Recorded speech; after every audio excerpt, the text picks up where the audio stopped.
Akwai wani ƙauye a can nesa da birni da ake kira ƙauyen Jibawa. Wannan ƙauye yana da matuƙar kyau amma yana da wani asiri wanda ba kowa ne ya sani ba. A duk shekara sai wani abu mai ban tsoro ya faru wanda a wasu da ke cikin mazauna ƙauyen suke kamuwa da cututtukan da ba a san kansu ba, wasu kuma a cikinsu su mutu ba dalili. Kai wasu su ɓace, wasu su haukace, wasu kan ma a rasa ma menene wani irin jinya ne ke damunsu. A cikin wannan ƙauye akwai wata budurwa mai matuƙar kyau wanda mutanen wannan ƙauye ba su taɓa kallonta ba. Ba ma wanda ya san kamanta. Sunan wannan yarinya Fatima amma mutane suna kiranta da lu'ulu'un kyau. Sabida kyanta ya wuce tunanin ɗan adam, kyanta ba zai taɓa misaltuwa ba. Gashinta doko ne kamar rafin zinare, idanunta kuwa don matuƙar kyau fiye da taurarin da suke haska sararin samaniya. Fatar jikinta kuwa don tsabar laushi kamar auduga ce. Kowa da kowa a wannan ƙauyen yana son ganinta amma kash ba wai kowa ne yake kusantanta ba. Fatima tana zaune ita kaɗai a wani tsofan gida da ke gefen wannan ƙauyen. Ta rasa iyayenta gabaki ɗaya, sun mutu a shekarun baya da suka wuce. Cikin wani lamari mai ban mamaki, tun daga lokacin tana zama ita kaɗai a cikin wannan gida. Ba ta taɓa fitowa barantana ma wani ya kalle ta. To amma mutane kullum da daddare sukan kalli wannan cikin gida da take yana haske. Bayan haske gidan nan yana fitar da wani sabon salon ƙamshi wanda ke gamsarwa. Wata rana wani saurayi mai suna Nasiru ba ƙaramin jarumi ba ne kuma sadauki ne, amma ya zo shi ne daga wani ƙauye. Nasiru ya zo shi Jibawa ne domin neman mafita daga wani ciwo da ke addabansu a can yankinsu, wanda wannan ciwon da ke addaban yankinsu ya shafi mahaifiyan wannan sadauki. Nasiru shine ma babban dalilin fitowansa neman magani. An faɗa mishi idan ya zo shi wannan ƙauye akwai wata budurwa wanda take da hankali kuma tana da ilimi. Wannan yarinya ta kasance tana da asiri mai ƙarfi wanda duk wani bukatunsa ana tunanin wannan yarinyar za ta iya magance masa na nemawa mahaifin shi magani. An tabbatar masa cewa wannan budurwar za ta iya warkar da mahaifin shi, amma kuma wannan budurwar an faɗa mishi dole sai wanda ta yadda da shi shine take mu'amala da shi.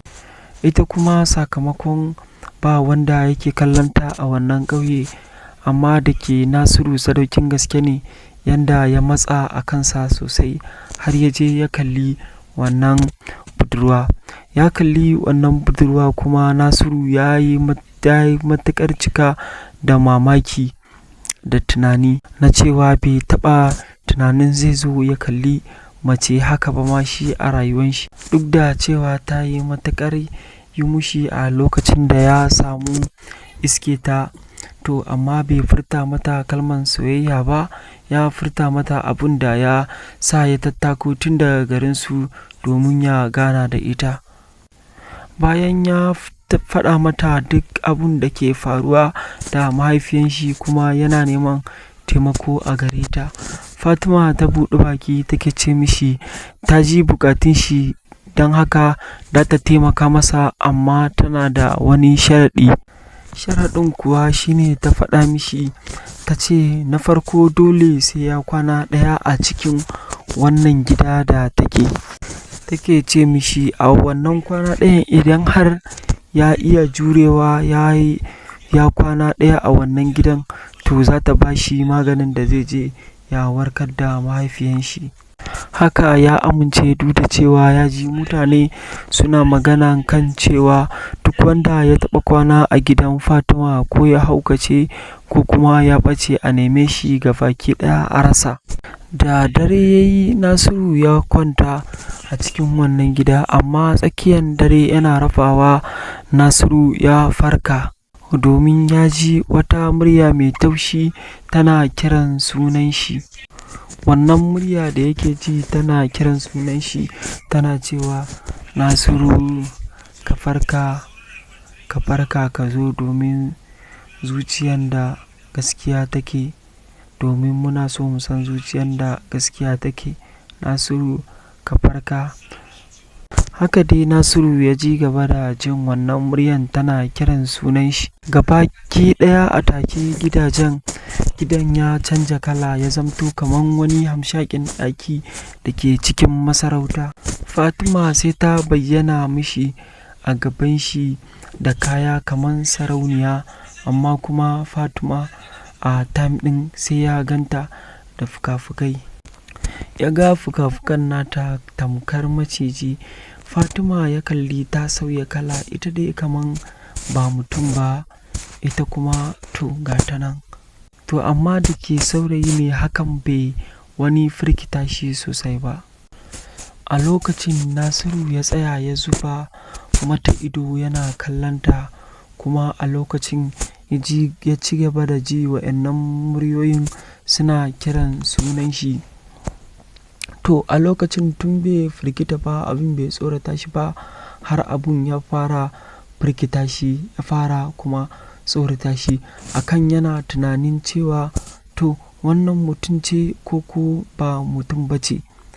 Abin ya riga da ya fara firgita shi sosai. To a lokacin sai ya kalli wannan sarauniya ta rarrabu masa a cikin wannan ɗaki, da ke kuma ɗakin ya zamto kaman ɗaki ne na masarauta, kuma duka tana kiran sunan shi, wanda ya kalli girmanta ta yi gomansa a girma. Shi kuma Nasiru ya firgita a lokacin, har ma ya fara firgita sosai. To a nan muka kawo muku ƙarshen wannan, mu haɗu a part 2. Da Allah wannan sabon channel ne namu, a danna mana subscribing, a mana sharing domin kawo muku continue ku tsumaye mu a ci gaban wannan labari. Muna godiya 100%. Kar a manta da subscribing domin mu sake kawo muku shirye-shirye masu kyau.